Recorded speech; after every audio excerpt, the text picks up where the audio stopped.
Hi friends, പത്തനംതിട്ടയിലെ പുതിയൊരു എപ്പിസോഡിലേക്ക് എല്ലാവർക്കും സ്വാഗതം. അങ്ങനെ അഭിയെക്കുറിച്ചുള്ള സത്യങ്ങളെല്ലാം തന്നെ നവ്യ തിരിച്ചറിയുന്നുണ്ട്. ഇതറിഞ്ഞതിന് ശേഷം നവ്യയ്ക്ക് ഒട്ടും സഹിക്കാനാവുന്നുണ്ടായിരുന്നില്ല. ആകപ്പാടെ ദേഷ്യത്തോടെയും അതേപോലെ വിഷമത്തോടെയും റൂമിലേക്ക് കയറി ചെല്ലുന്ന നവ്യ കണ്ണിൽ കിട്ടുന്ന സാധനങ്ങളൊക്കെ എടുത്ത് വലിച്ചെറിഞ്ഞ് പൊട്ടിക്കുന്നുണ്ട്. ഒരു ഭ്രാന്ത് പിടിച്ച അവസ്ഥയിലായിരുന്നു നവ്യ. അങ്ങനെ എല്ലാം വലിച്ചെറിഞ്ഞ് പൊട്ടിച്ച് കളയുന്ന നവ്യയെ കണ്ട് ഒന്നും സഹിക്കാനാവാതെ നയൻ ഇങ്ങനെ നോക്കിയിരിക്കുകയാണ്. എന്നിട്ട് നയനയോട് പറയുന്നുണ്ട്, ചേച്ചി എന്തൊക്കെയായി കാണിച്ചു കൂട്ടുന്നത്? ചേച്ചി ഒന്ന് സമാധാനപ്പെട്. നവ്യ തിരിച്ചു ചോദിക്കുന്നുണ്ട്, എങ്ങനെ നയനെ ഞാൻ സമാധാനപ്പെടുന്നത്? അവൻ എന്നെ ചതിക്കുമല്ലായിരുന്നോ? ഒരിക്കലും അബിയിൽ നിന്ന് ഞാൻ ഇങ്ങനൊരു കാര്യം പ്രതീക്ഷിച്ചിരുന്നില്ല. അവനെ ഞാൻ എത്രത്തോളം വിശ്വസിച്ചാണ്. മറ്റെല്ലാവരെക്കാട്ടിലും അവനെ ഞാൻ വിശ്വസിച്ചില്ലേ, അവനെ ഞാൻ സ്നേഹിച്ചില്ലേ. പക്ഷേ ഓരോ നിമിഷവും അവൻ എന്നെ ചതിക്കുമായിരുന്നില്ലേ?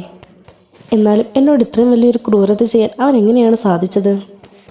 എന്നാലും ആ ചന്തുമോള് അബിയുടെ കുഞ്ഞാണെന്ന് അറിഞ്ഞപ്പോൾ എനിക്ക് സഹിക്കാൻ പറ്റുന്നില്ല. ആ വേദന അതെന്നെ വിട്ട് പോകുന്നില്ല എന്നൊക്കെ പറഞ്ഞ് നവ്യ പൊട്ടിക്കരയുന്നുണ്ട്.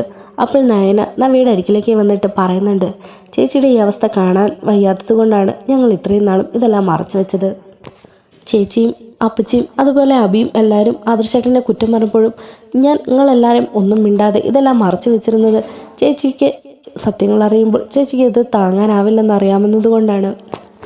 എന്നാൽ സത്യങ്ങളെല്ലാം മനസ്സിലാക്കിയതിന് ശേഷം ചേച്ചിയൊന്ന് സമാധാനിപ്പിക്കാൻ പോലും എന്നെ കൊണ്ടാവുന്നില്ല. കാരണം ഒരാൾക്ക് സമാധാനിപ്പിക്കാൻ പറ്റുന്നതിനെക്കാട്ടിലും അഗാധമായാണ് ചേച്ചിയുടെ മനസ്സിനെ അത് മുറിവേൽപ്പിച്ചിരിക്കുന്നത് എന്നെല്ലാം പറയുന്നുണ്ട് നയന. അപ്പോൾ നവ്യ പറയുന്നുണ്ട്, ശരിയാണ്, സത്യങ്ങളൊന്നും അറിയാതെ ഞാൻ എന്തോരമാണ് ആദർശേട്ടനെയും നിന്നെയും കുറ്റപ്പെടുത്തിയിരിക്കുന്നത്. എന്തെല്ലാമാണ് ഞാൻ നിങ്ങളെക്കുറിച്ച് പറഞ്ഞിരിക്കുന്നത്. എന്തോരം അപമാനമാണ് ഞാൻ നിങ്ങൾക്ക് വരുത്തി വെച്ചത്.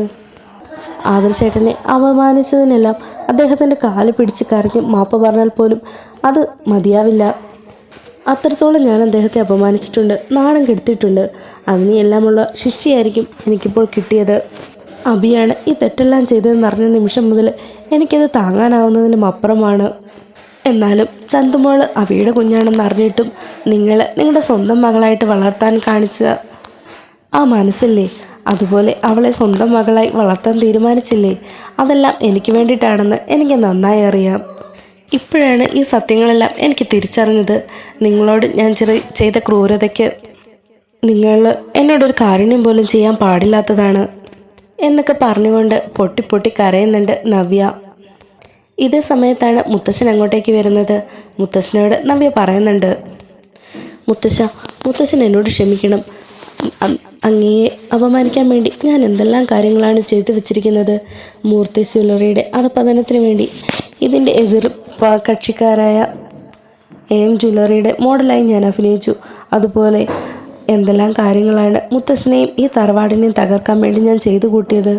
എന്നോട് മുത്തശ്ശൻ ക്ഷമിക്കണം. അബിയാണ് ആ കുഞ്ഞിൻ്റെ അച്ഛനെന്ന് എനിക്കറിയില്ലായിരുന്നു. ഇത്രയും വലിയ തെറ്റ് ചെയ്തത് അബിയാണെന്ന് എനിക്കറിയില്ലായിരുന്നു. തെറ്റ് ചെയ്ത ആദർശനെ നിങ്ങൾ ശിക്ഷിക്കുന്നില്ല എന്ന് കണ്ട് അതിൽ നിന്നുണ്ടായ ദേഷ്യത്തിലാണ് മുത്തശ്ശനെ അപമാനിക്കുക, ഇവിടെ തറവാടിനെ എങ്ങനെയെങ്കിലും തകർക്കുക എന്നുള്ളൊരു ചിന്ത എൻ്റെ മനസ്സിലേക്ക് വന്നത്. എനിക്കറിയത്തില്ലായിരുന്നു അബിയാണ് ആ തെറ്റ് ചെയ്തതെന്ന്. അവന് വേണ്ടി അവൻ്റെ ഭാഗം പറഞ്ഞ് എത്ര പ്രാവശ്യം ഞാൻ മുത്തശ്ശൻ്റെ അരികിൽ തന്നെ വന്നു, എത്ര പ്രാവശ്യം മുത്തശ്ശനെ എതിർത്ത് സംസാരിച്ചു. എന്നാൽ ഒരു തവണയെങ്കിലും മുത്തശ്ശനെ എന്നോട് സത്യങ്ങളൊക്കെ തുറന്ന് പറയാറുന്നില്ലേ? അപ്പോഴെങ്കിലും ഞാനിതെല്ലാം മനസ്സിലാക്കത്തില്ലായിരുന്നു അവനൊരു ചതിയനാണെന്ന്. എൻ്റെ മനസ്സ് വേദനിക്കാതിരിക്കാൻ വേണ്ടിയിട്ടാണ് നിങ്ങളെല്ലാവരും ഇത് മറച്ചു വെച്ചതെന്ന് എനിക്ക് മനസ്സിലായി. മുത്തശ്ശൻ എന്നോട് ക്ഷമിക്കണം. അപ്പോൾ മുത്തശ്ശൻ പറയുന്നുണ്ട്, അതൊന്നും സാരമില്ല, മോൾക്കറിയാതെ മോളുടെ ഈ അവസ്ഥ ഞങ്ങൾക്ക് മനസ്സിലാക്കാൻ സാധിക്കും. ഈ ഒരു അവസ്ഥയിലേക്ക് മോള് പോകാതിരിക്കാൻ വേണ്ടിയിട്ടാണ് ഞങ്ങളെല്ലാം അങ്ങനെ ചെയ്തത്. എന്നാലിപ്പോൾ നിനക്ക് സത്യങ്ങളെല്ലാം മനസ്സിലായിരിക്കുകയാണ്. ഇനി ഒരു തീരുമാനം എടുക്കേണ്ടത് നീ തന്നെയാണ്. അബിയെ പോലീസിനെ കൊണ്ട് അറസ്റ്റ് ചെയ്യിപ്പിക്കണോ, എന്താ തീരുമാനം എന്നുള്ളത് നീ തന്നെ പറഞ്ഞാൽ മതി. ഇനിയുള്ള തീരുമാനം അതെന്താണെങ്കിലും മോൾക്ക് വിട്ടു തന്നിരിക്കുന്നു. അപ്പോൾ നവ്യ പറയുന്നുണ്ട്, അവനെ പോലീസിനെ കൊണ്ട് പിടിപ്പിക്കുകയൊന്നുമല്ല മുത്തശ്ശ ചെയ്യേണ്ടത്. അവനെ ഞാൻ എൻ്റെ ഈ കൈകൾ കൊണ്ട് തന്നെ കൊന്നു കളയണം. എനിക്കവനോട് അത്രയ്ക്കും ദേഷ്യമുണ്ട്. അവന് ഇത്രയും നാളും എന്നെയും എൻ്റെ കുഞ്ഞിനെയും ചതിക്കുമായിരുന്നു. ഞങ്ങളോട് ഒരു തുള്ളി പോലും സ്നേഹമോ കരുണയോ പോലും അവനുണ്ടായിരുന്നില്ല. അവൻ്റെ നിലനിൽപ്പിന് വേണ്ടി അവൻ അഭിനയിക്കുകയായിരുന്നു.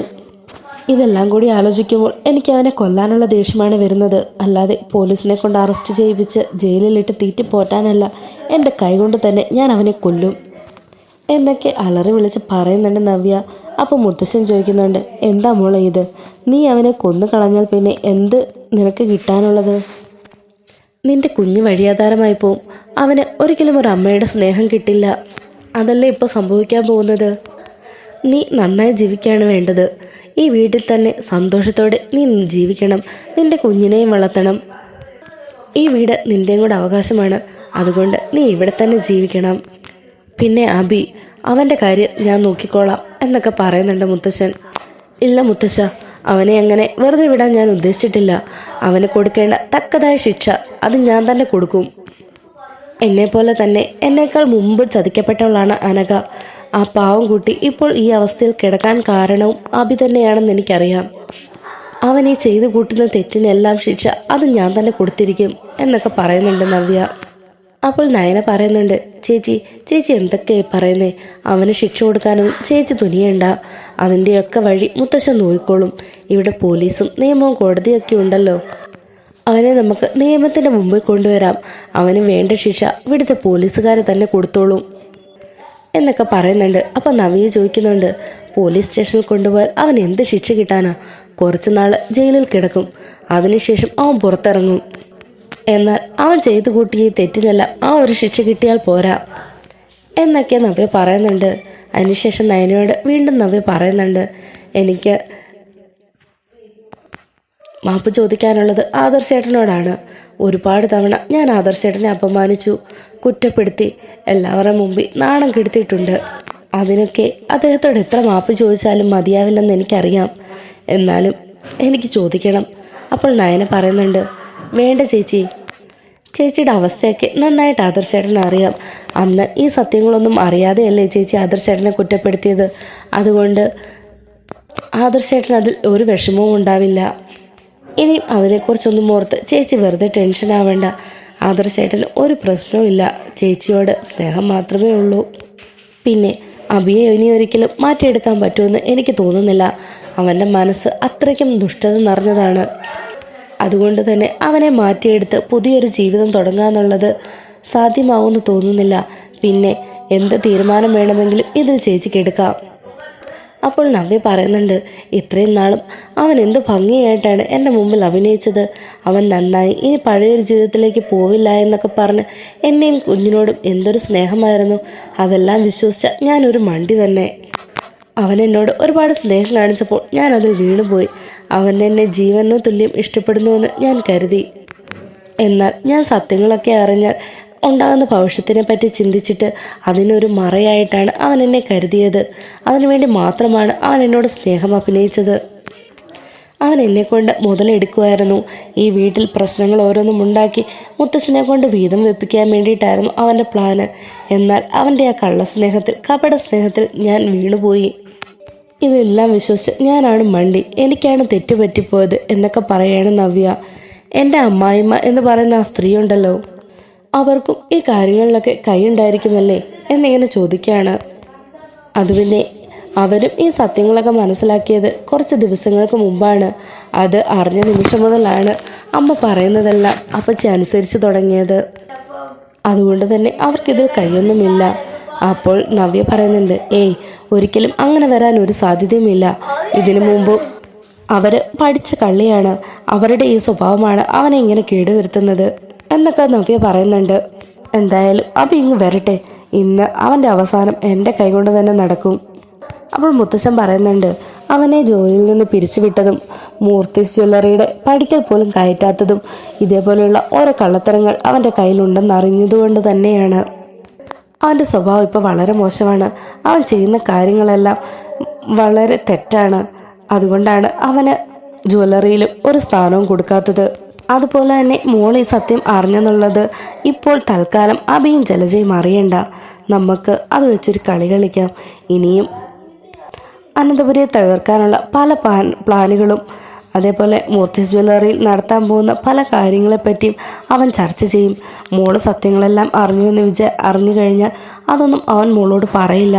അതുകൊണ്ട് ഇത്രയും നാളും അവൻ മോളെ ചതിച്ചില്ലേ, ഇനി മോള് തിരിച്ചവനെ ചതിക്കണം. എന്തെല്ലാം കാര്യങ്ങളോ ആണോ മോളോട് അവൻ പറയുന്നത്, ആ കാര്യങ്ങളെല്ലാം മുത്തശ്ശനോട് മോൾ പറഞ്ഞു തരണം. അങ്ങനെയാണെങ്കിൽ മൂർത്തി ജ്വല്ലറിക്ക് നേരെ വരുന്ന ഓരോ പ്രഹരങ്ങളും നമുക്ക് തടയാൻ സാധിക്കും.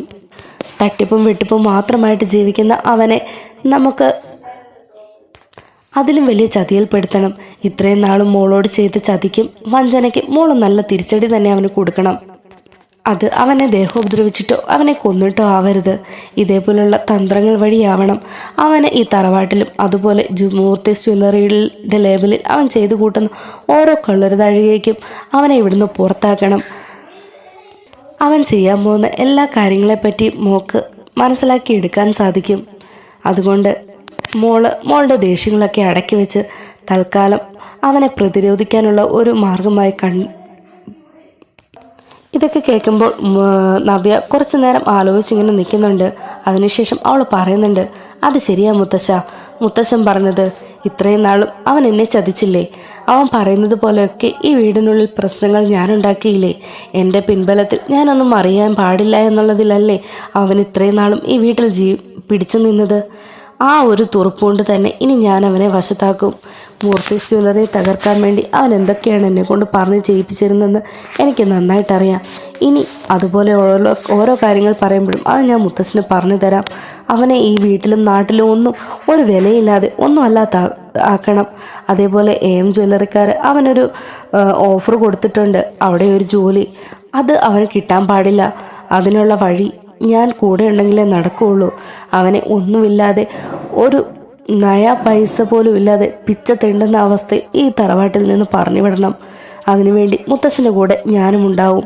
അങ്ങനെ മുത്തശ്ശനും നവ്യയും ഒന്നാവുന്നു. അഭിക്കെതിരെയുള്ള തിരിച്ചടികൾ പ്ലാൻ ചെയ്ത് മുത്തശ്ശനും നവ്യയും നയനയും ഒന്നാവുന്നു.